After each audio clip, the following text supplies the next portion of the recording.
We celebrate influencers, followers, platforms, you name it. But what does heaven celebrate? Heaven celebrates something quieter. Legacy. Welcome to Yenga's Corner, podcast empowering women of all ages through God's Word. Hi, dear friends. Welcome to Yenga's Corner as we continue in our Project 50. Today, I want to talk to you about a grandma that impacted my life. Yeah, my own personal grandma and also a grandma in the Bible. You see, sometimes grandmas are so underrated, but they have a huge influence on their grandchildren. Somebody say that grandchildren are God's reward to mothers for not killing their children. Because sometimes as mothers, you almost want to kill your kids. But so today I want us to learn about this woman. Because in Project 50, I'm sharing with you all these women that have shaped my life in the 50 years that God has graced me on planet Earth. And today, this woman, her name is Lois. I don't know if you've heard of her. She's just a grandma. Lois was a grandma. No title, no spotlight. But she did something that was so remarkable that even Apostle Paul stopped and gave her a shout out. I mean, you're getting a shout out from Apostle Paul. That's something. Because he would rebuke, he knew people who are walking right with God and who are not, and he would rebuke them openly because he was a sharpshooter. But here in 2 Timothy, we hear about Lois. The Bible tells us that Lois planted faith in Timothy. Timothy, who was her grandson. In 2 Timothy chapter 1, verse 5, it says, this is Paul speaking, "For I am mindful of the sincere faith within you, which first dwelt in your grandmother, Lois, and your mother Eunice, and I am sure that it is in you as well." This is Apostle Paul giving this testimony, saying, I am mindful, I am fully aware of the sincere faith that is within you. Within who? Within Timothy. Timothy was his godson, so he knew him well enough to be able to give this testimony, this powerful testimony.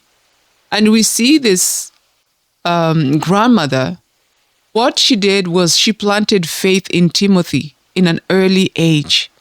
And this faith grew up with Timothy. It shaped the leader who would shape the entire church history. And this is what we hear. How powerful is that? And so the lesson for me reading on Lois' story is that everybody has a significant role to play. Even grandmas. Can you imagine? A grandma. What are grandmas known for? Grandmothers are known for spoiling their grandchildren. Oh my goodness. You don't want a grandmother raising your child because all they will do is that they will just shower them with gifts, shower them with over love, smother them, and it will not build character in them. But what this woman did, she spoiled Timothy with truth, with God's word. That's what she was showering her grandson with. That's what she was pouring in him. Faith shared early becomes strength later. So she knew she had a long-term perspective. For grandmother Lois, it wasn't just a matter of just enjoying this grandchild and just cuddling it and just filling it with gifts and kisses and all that. She wanted to have a legacy. And legacy doesn't need perfection. It needs presence. It needs perseverance. It needs truth. And that's what she planted.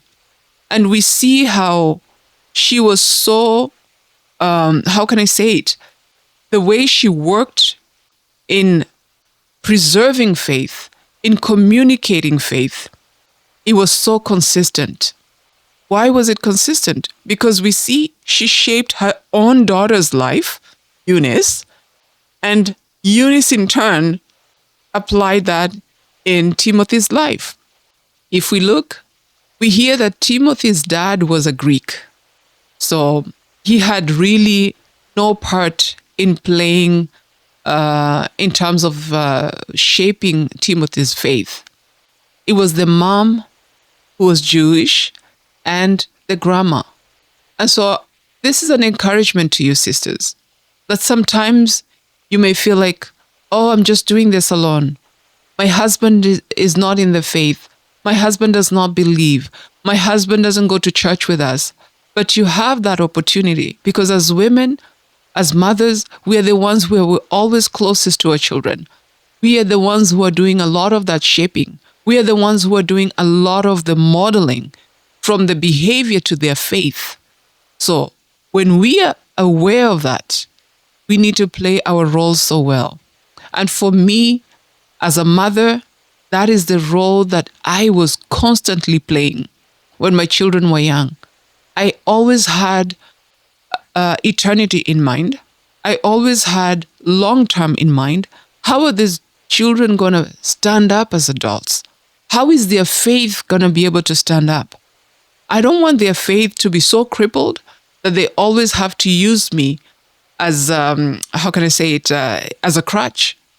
I wanted them to be able to stand on their own, to defend their faith in boldness. And that's exactly what grandmother Lois and Eunice, her daughter, they did in the life of Timothy. No wonder when Apostle Paul comes, he gives this testimony, which is true, saying, wow, your faith is sincere. He could see that the faith that was planted by Lois and by Eunice, it had taken root. And all that Apostle Paul came to do was just to sprinkle more on it, to continue affirming that faith. So even though it was his godson, it wasn't Paul that shaped Timothy's faith. It was actually from home, from the young ages. This is an encouragement to you. My sister, if you're a mother, don't neglect that time of formation in the early years of your child.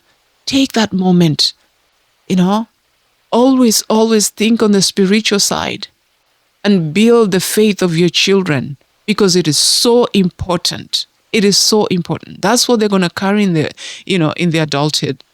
And if you're a grandma, please, grandmas, I know you want to be on the good side of your grandkids, but this is such a unique opportunity for you to shape the life of your children and your grandchildren. So take it seriously.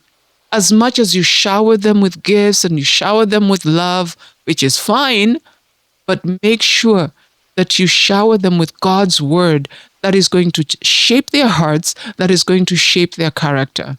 And then you can enjoy that relationship even better. What you pour in quietly will stand loudly later.